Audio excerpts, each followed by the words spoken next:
Hello everyone, आज date है 27 मई 2023 और द हिंदू न्यूज एनालिसिस में आपका स्वागत है। इस वीडियो में हम द हिंदू की इंपॉर्टेंट न्यूज को एग्जाम के पॉइंट ऑफ व्यू से डिस्कस करेंगे। नीचे डिस्क्रिप्शन बॉक्स में Telegram channel Volcano IAS academy का लिंक दिया हुआ है। आप Telegram channel Volcano IAS academy के साथ में जुड़ सकते हैं। वहाँ पर हर exam means UPSC, state PCS and other exams के पॉइंट ऑफ व्यू से काफ़ी इंपॉर्टेंट इन्फॉर्मेशन आप सभी के साथ में शेयर की जाती है। तो चलो स्टार्ट करते हैं। वीडियो को स्टार्ट करेंगे एक ज्योग्राफिकल बेस्ड क्वेश्चन के साथ में। और आज आपका क्वेश्चन ये है कि जेनेवा को आपको मैप में व्यू करना है, फिर इससे रिलेटेड हर इंपॉर्टेंट फैक्ट्स को एंड इन्फॉर्मेशन को कमेंट बॉक्स में टाइप करना है। कल हमने आपसे क्वेश्चन पूछा था मैसूर एलिफेंट रिजर्व को लेकर के। तो मैसूर एलिफेंट रिजर्व जो है वो हमारे इंडिया के सदर्न पार्ट में जो कर्नाटका स्टेट है वहाँ पर लोकेटेड है और 1952 में इसको एस्टेब्लिश किया गया था। तो इसकी जो लोकेशन है वो आपको ध्यान में रखना है। द हिंदू को डिस्कस करने से पहले दो इम्पोर्टेंट हमारे इनिशिएटिव हैं, उनके बारे में हम डिस्कस कर लेते हैं। फर्स्ट इम्पोर्टेंट इनिशिएटिव है मेंटरशिप प्रोग्राम को लेकर के। तो जो भी स्टूडेंट 2024-2025 के लिए प्रिपरेशन कर रहे हैं वो इस प्रोग्राम को ज्वाइन कर सकते हैं। इस प्रोग्राम के इम्पोर्टेंट फीचर्स की अगर हम बात करें तो इसमें 30 स्टूडेंट्स का एक ग्रुप बनाया जाएगा। टेलीग्राम चैनल पर आपका एक प्राइवेट चैनल होगा जिसमें मेंटोर जो है वो टाइम टू टाइम आपको गाइडेंस प्रोवाइड करेंगे। का जो भी सिलेबस है यूपीएससी का उसको एक रेगुलर बेसिस पर, डेली बेसिस पर आपको टारगेट दिया जाएगा। उस टारगेट को आपको कंप्लीट करना है। टाइम टू टाइम आपके यूपीएससी प्रीलिम्स से रिलेटेड पेपर्स जो है वो यहाँ पर कंडक्ट करवाए जाएंगे। और अगर हम मेंस की बात करें तो डेली बेसिस पर आपको एक क्वेश्चन दिया जाएगा जिसका आपको आंसर लिखना होगा और मेंटर उसको गाइड करेंगे, आपको हिंट प्रोवाइड करेंगे किस तरीके से आप अपने क्वेश्चन को और ज़्यादा मॉडिफाई करके अच्छी तरीके से लिख सकते हो। तो ये सारा गाइडेंस जो है इस मेंटरशिप प्रोग्राम में रहेगा। 10 मंथ्स का एक कोर्स रहेगा और इस कोर्स की टोटल फी जो है वो 8500 रुपीज़ रहने वाली है। और अगर आप मंथली इसका पेमेंट करना चाहते हैं तो 1000 रुपीज़ इसके चार्जेस रहेंगे मंथली बेसिस पर। ओके। सेकंड हमारा इनिशिएटिव है न्यूज़पेपर को लेकर के। न्यूज़पेपर की अगर हम बात करें तो न्यूज़पेपर हर पॉइंट पर, चाहे प्रीलिम्स ले लो, मेंस ले लो, इंटरव्यू ले लो, सभी के पॉइंट पर जो है वो न्यूज़पेपर काफ़ी ज़्यादा इंपॉर्टेंट है। ना सिर्फ यूपीएससी के लिए और भी अदर एग्जाम जो है उन सब के लिए न्यूज़पेपर काफ़ी ज़्यादा जरूरी होता है। तो इसमें क्या किया जाएगा, जो भी इंपॉर्टेंट न्यूज़पेपर जैसे कि the Hindu, Indian express, PIB जो इंपॉर्टेंट साइट्स हैं और भी अदर इंपॉर्टेंट वेबसाइट जहाँ से लगता है कि कुछ इंपॉर्टेंट न्यूज जैसे कि डाउन टू अर्थ जो है वो एनवायरमेंट से रिलेटेड इंपॉर्टेंट पर्सपेक्टिव वहाँ पर देखने को मिले, तो उन सारी न्यूज़ क्लिप जो हैं वो आपको शेयर की जाएगी। इसमें भी जो भी स्टूडेंट जुड़ते हैं न्यूज़पेपर इनिशिएटिव में तो उन स्टूडेंट्स को लेकर के एक अलग ग्रुप बनाया जाएगा। डेली बेसिस पर आपको क्या किया जाएगा, जो भी न्यूज़पेपर में इंपॉर्टेंट न्यूज़ आई है उनको शेयर किया जाएगा। उससे रिलेटेड जो भी इंपॉर्टेंट फैक्ट कि प्रीलिम्स में कहाँ पर यूज हो सकता है, अगर मेंस में भी इसका यूज हो सकता है तो मेंस में सिलेबस को रिलेट करके बताया जाएगा। और फिर आप उस चीज़ में मान लो कोई एग्जाम्पल आया है, उस एग्जाम्पल का आप मेंस में कहाँ यूज़ कर सकते हो, ऐसे में कहाँ यूज़ कर सकते हो, ये सारी बातें आपको समझाई जाएगी। जो भी यूपीएससी के बिगनर्स होते हैं उनको मेजर इश्यू यही आता है कि न्यूज़पेपर हम रीड तो कर रहे हैं लेकिन इस न्यूज़पेपर का हमारे लिए यूज़ क्या रहेगा ये उनको नहीं समझ में आता है। तो वो सारी बेसिक अंडरस्टैंडिंग जो है वो इसमें आप लोगों को दी जाएगी। 89 रुपीज़ पर मंथ इसके चार्जेस हैं। मतलब अगर डेली बेसिस पर देखो ना तो 3 रुपये से कम रुपए जो है वो आपको चार्ज किया जा रहा है कि इतना रुपए जो है वो सिर्फ आपको देना है। देखो किसी भी इनिशिएटिव को एस्टेब्लिश करने के लिए कुछ रिसोर्सेज लगते हैं, कोई टीम लगती है, तो इतना मिनिमम चार्जेस जो है वो कोई भी स्टूडेंट इजीली पे कर सकता है। ओके।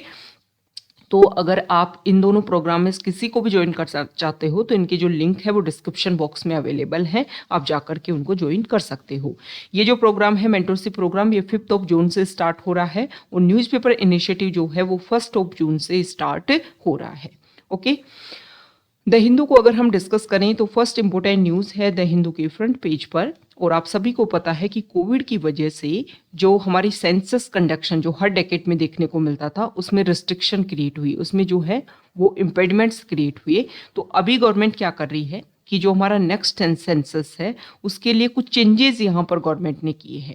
जैसे कि गवर्नमेंट चाह रही है कि ऑनलाइन बेसिस पर जो भी हमारी पॉपुलेशन है वो अपने लेवल पर सारी की सारी जो इन्फॉर्मेशन है वो अपनी शेयर करे। दूसरा, यहाँ पर कुछ नए एस्पेक्ट्स भी इंक्लूड किए गए हैं, जैसे कि नेक्स्ट सेंसस मतलब अभी जो सेंसस कंडक्ट होगी उसमें 6 ऑप्शन जो है वो रिलीजन को लेकर के दिए गए हैं। हालांकि जो सरना रिलीजन के जो लोग हैं, लिंगायत रिलीजन से रिलेटेड जो लोग हैं, वो अपने अलग रिलीजन की डिमांड कर रहे थे। इसके बारे में जो है वो स्पेसिफिक रिलीजन बेसिस उनको कोडिफाई नहीं किया गया है। हालांकि पर्सन जो है वो अपने लेवल पर इन रिलीजन को फिल कर सकते हैं। ओके, दूसरा अगर यहाँ पर देखें तो जो सेंसस कंडक्शन जो है उसमें ये भी पूछा जाएगा कि कोई पर्सन जो है वो वोटर को कैसे कंज्यूम करता है। मतलब वोटर जो है वो वोटर कंज्यूम करते हैं, और माइग्रेशन मतलब एक जगह से दूसरी जगह अगर कोई पर्सन माइग्रेट हुए हैं तो क्या बेसिक रीजन रहे हैं उनके माइग्रेशन के, इन सबको जो है वो यहाँ पर इंक्लूड किया जा रहा है। ये भी क्वेरीज पूछी जाएंगी कि ट्रैवल टाइम आपका कितना होता है, मतलब आप ट्रैवलिंग के लिए कितना निकलते हो ईयर में, और मेट्रो का आप कितना यूज़ करते हो। इसके अलावा अगर हम देखें तो सेंसस जो है उसमें acid attack, intellectual disability, chronic neurological disease, blood disorder, इन सभी के लिए भी एक डिसेबिलिटी सेक्शन भी बनाया जाएगा। ओके, तो ये कुछ नए चेंजेस किए जा रहे हैं ताकि हमारी पॉपुलेशन को लेकर के एक बेसिक इन्फॉर्मेशन भी साथ में देखने को मिल सके। देखो, सरना रिलीजन के बारे में अगर हम बात करें तो सरना रिलीजन से रिलेटेड जो लोग हैं वो नेचर की वर्शिप करते हैं। मतलब उनका मेन टारगेट होता है कि वोटर, फॉरेस्ट और लैंड एरिया जो है उसको प्रोटेक्ट किया जाए। मतलब प्रेजेंट टाइम में एनवायरनमेंट से रिलेटेड इशू जो हैं उनको प्रोटेक्ट करने में सरना रिलीजन के जो फॉलोअर्स हैं वो काफ़ी इंपॉर्टेंट रोल प्ले कर रहे हैं। तो यहाँ पर अगर हम डिस्कस करें तो सरना रिलीजन जब हमारी अभी प्रेजेंट टाइम में जो प्रेसिडेंट है, आप सभी को पता है संथाल कम्युनिटी से बिलोंग करती हैं और ट्राइबल कम्युनिटी से बिलोंग करती हैं, द्रौपदी मुर्मू जी। तो जब उनको बनाया गया तो उसके बाद में सरना रिलीजन के जो फॉलोअर्स हैं उनको लगा कि उनकी जो बात है वो सुनी जाएगी। हालांकि इसके अलावा NCST जो है उन्होंने भी क्लेम किया है कि सरना रिलीजन को एक अलग कैटेगरी जो है वो दी जानी चाहिए रिलीजन के रूप में। और अलग अलग रिपोर्ट्स में, इंडेक्सेस में ये टाइम टू टाइम पब्लिश हुआ है कि हमारे इंडिया में टोटली अगर आप डिस्कस करोगे तो 50 लाख से ज़्यादा सरना रिलीजन को फॉलो करने वाले लोग हैं। तो प्रेजेंट टाइम के सर्कमस्टेंसेस के अकॉर्डिंग और उनका जो मेन ऑब्जेक्टिव है रिलीजन का वो काफ़ी ज़्यादा इंपॉर्टेंट है, तो उसको एक तरीके से एस्टेब्लिश किया जा सकता है। ओके, तो ये जो 6 कैटेगरी बनाई जाएंगी किसकी लेकर के, रिलीजन को लेकर के, उसमें होंगे Hindu, Muslim, Christian, Buddhist, Sikh and Jain.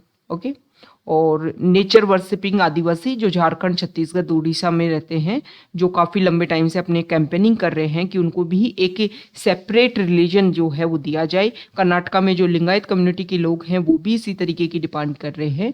लेकिन यहाँ पर बोला गया है कि आप जो है वो अपने रिलीजन का, मतलब इन 6 के अलावा आप अपने रिलीजन का नाम सेपरेटली लिख तो सकते हैं, लेकिन आपको सेपरेट कोड जो है वो यहाँ पर इस सेंसस कंडक्शन में नहीं दिया गया है।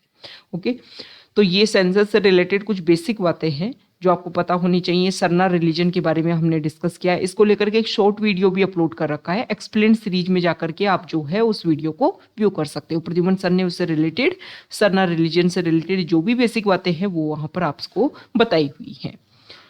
नेक्स्ट जो आर्टिकल है वो IMD को लेकर के है। तो इंडिया मेट्रोलॉजिकल डिपार्टमेंट जो है उन्होंने फोरकास्टिंग की है कि इस साल का हमारा जो रेनफॉल देखने को मिलेगा इंडिया में वो एक नॉर्मल लेवल पर रहेगा। और ये फोरकास्टिंग की जा रही है प्रेजेंट टाइम की जो भी सर्कमस्टेंसेस, जिस तरीके से सेंट्रल पैसिफिक वाला जो रीजन है जहाँ पर टेम्परेचर इंक्रीज हो रहा है, मतलब अल नीनो जो है वो ऐसे माना जा रहा है कि अल नीनो से रिलेटेड सर्कमस्टेंसेस जो है वो क्रिएट हो सकती हैं। तो उन सब के बेसिस पर ये जो हमारा मानसून सीजन है वो नॉर्मल देखने को मिल सकता है। देखो, हमारे इंडिया में एग्रीकल्चर जो है वो काफ़ी ज़्यादा डिपेंडेंट है मानसून पर, और मानसून में अगर हैवी या फिर लो रेनफॉल देखने को मिलती है तो इसकी वजह से एग्रीकल्चर सेक्टर जो है, और स्पेसिफिक अगर हम बात करें तो खरीफ क्रॉप जो है वो काफ़ी ज़्यादा इफेक्ट होती है। IMD के बारे में अगर हम बेसिक बातें आपको बताना है कि IMD जो है वो कौन सी मिनिस्ट्री के अंडर आता है, ये आपका क्वेश्चन है, ये आप बताओगे आज। नेक्स्ट यहाँ पर जो क्वेश्चन है और न्यूज़ है वो रिलेटेड है। देखो, हमारी जो न्यू पार्लियामेंट है उसका कल इनॉग्रेशन होगा, हमारे प्राइम मिनिस्टर इसका इनॉग्रेशन करेंगी। अब इशू क्या है कि जो अपोजिशन पार्टीज़ हैं उन्होंने सुप्रीम कोर्ट में उन्होंने पिटीशन डाली कि वो चाहते हैं कि प्रेसिडेंट जो हैं वो इसका इनॉग्रेशन करें, जो हमारे प्राइम मिनिस्टर हैं वो इनॉग्रेशन ना करें, क्योंकि रियल रिप्रेजेंटेटिव जो हैं पार्लियामेंट के वो हैं कौन, जो हमारे प्रेसिडेंट हैं। और गवर्नमेंट के रिप्रेजेंटेटिव मतलब एक तरीके से पॉपुलेशन के रिप्रेजेंटेटिव कौन है, वो हैं हमारे प्राइम मिनिस्टर। तो यहाँ पर प्रेसिडेंट को पावर दी जानी चाहिए, वो हेड ऑफ द स्टेट है। तो यहाँ पर अगर हम बात करें तो सुप्रीम कोर्ट ने देखो इस पिटीशन को एक्सेप्ट करने से मना कर दिया और बोला कि इस तरीके के जो भी आपके पॉलिटिकल इशू हैं उसमें जुडिशरी इंटरफेयर नहीं करेगा। ओके, और पार्लियामेंट का इनॉग्रेशन किस लेवल पर किया जा रहा है, ज़्यादा कोई सीरियस क्वेश्चन नहीं है, इसको इस लेवल पर जो है वो रिप्रेजेंट करने की ज़रूरत नहीं है। तो यहाँ पर ये जो डिसीजन है वो एक वेकेशन बेंच जो है उसने लिया है। तो हमारे लिए इंपॉर्टेंट हो जाता है कि व्हाट इज वेकेशन बेंच। देखो जो अगर हम जनरली बात करें तो जो सुप्रीम कोर्ट होता है उसके पूरे ईयर में वर्किंग डेज होते हैं वो अबाउट होते हैं 193। ओके, जो हाई कोर्ट होते हैं वो लगभग 210 डेज जो हैं वो वर्किंग करते हैं पूरे ईयर में, और जो ट्रायल कोर्ट्स होते हैं वो अबाउट 245 डेज जो हैं वो वर्क करते हैं। सुप्रीम कोर्ट जो है उसमें लॉन्ग जो सेशन में अगर हम वेकेशन की बात करें तो 2 वेकेशन देखने को मिलती है, एक समर वेकेशन और एक विंटर वेकेशन।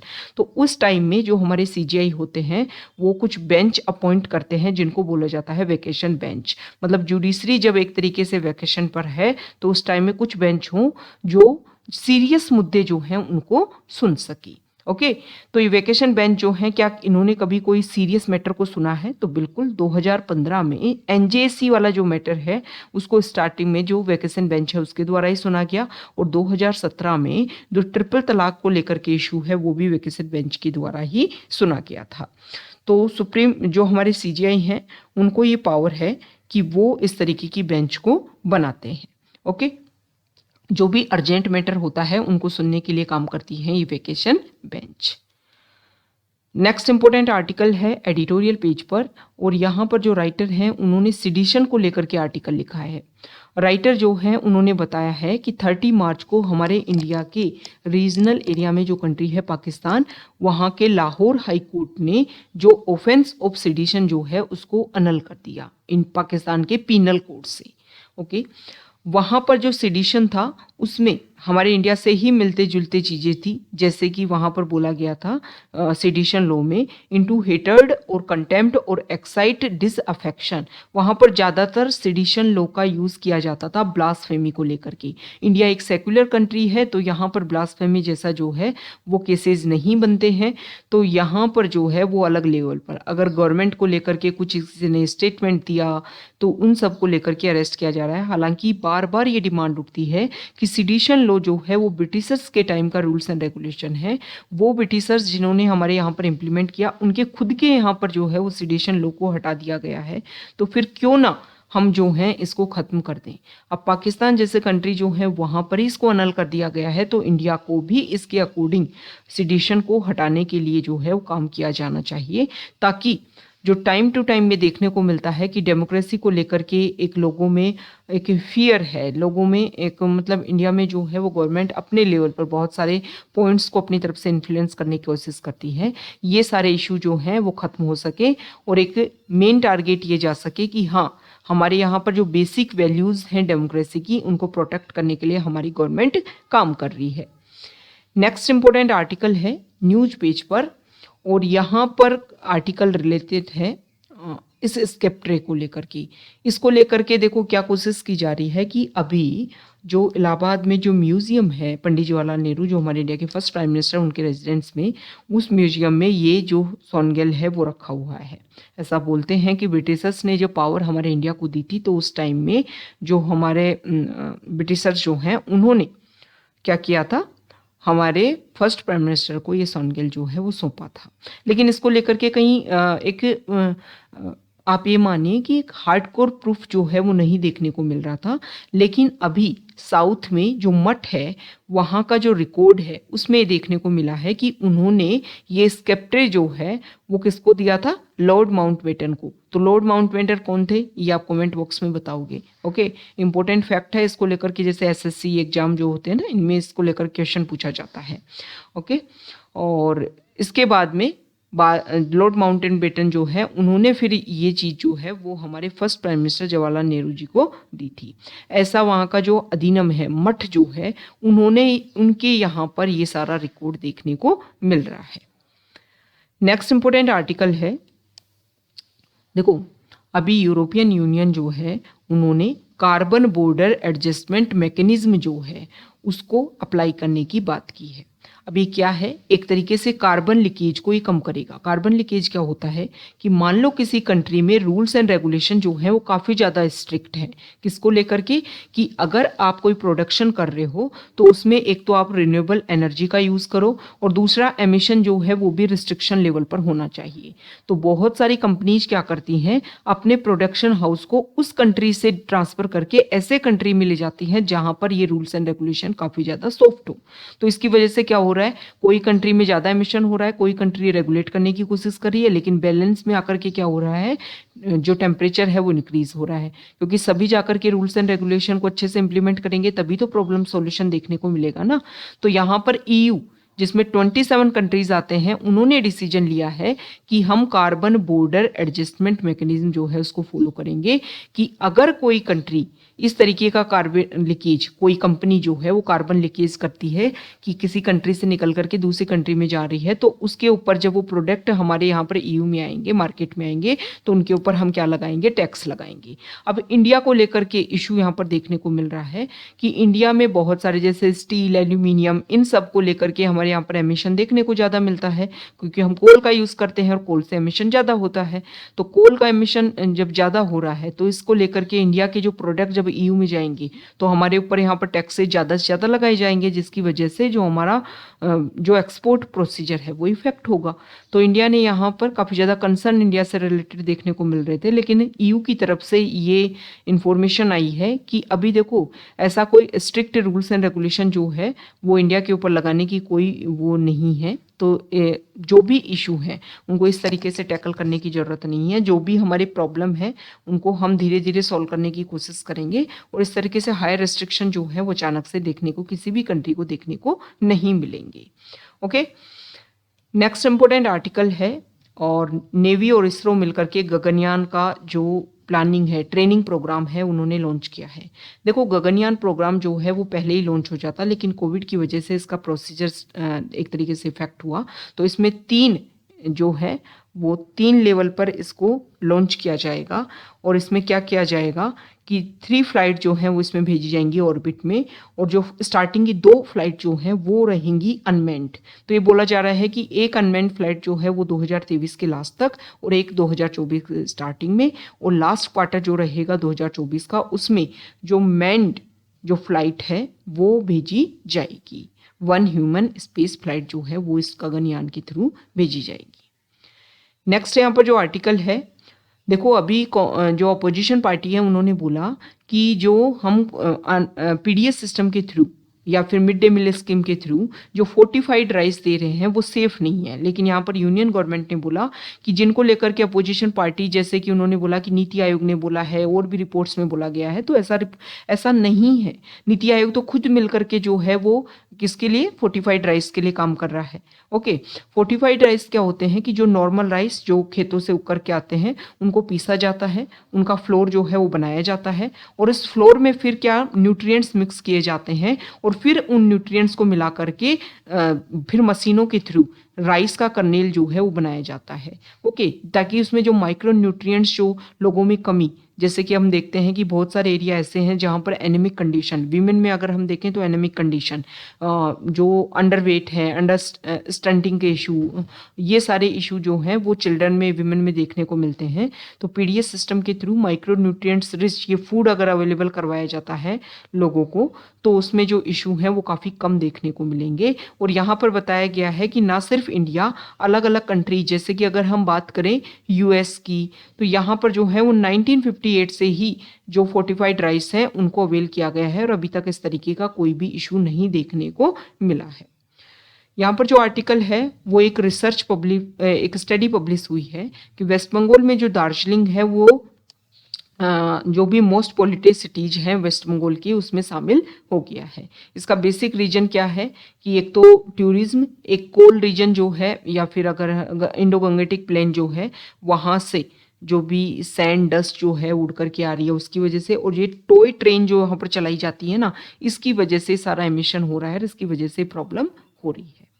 नेक्स्ट यहाँ पर जो आर्टिकल है, तो हमारे जो हेल्थ मिनिस्टर है उन्होंने बोला है कि अगर इंडिया अपने आप को एस्टेब्लिश करना चाहता है मेडिसिन इंडस्ट्री में पूरे वर्ल्ड में, तो हमें जो भी हमारे यहाँ पर प्रोडक्ट इंडिया से निकले और पूरे वर्ल्ड के मार्केट में जाए, उसके लिए हमें स्ट्रिक्ट रूल्स एंड रेगुलेशन जो है वो फॉलो करने होंगे।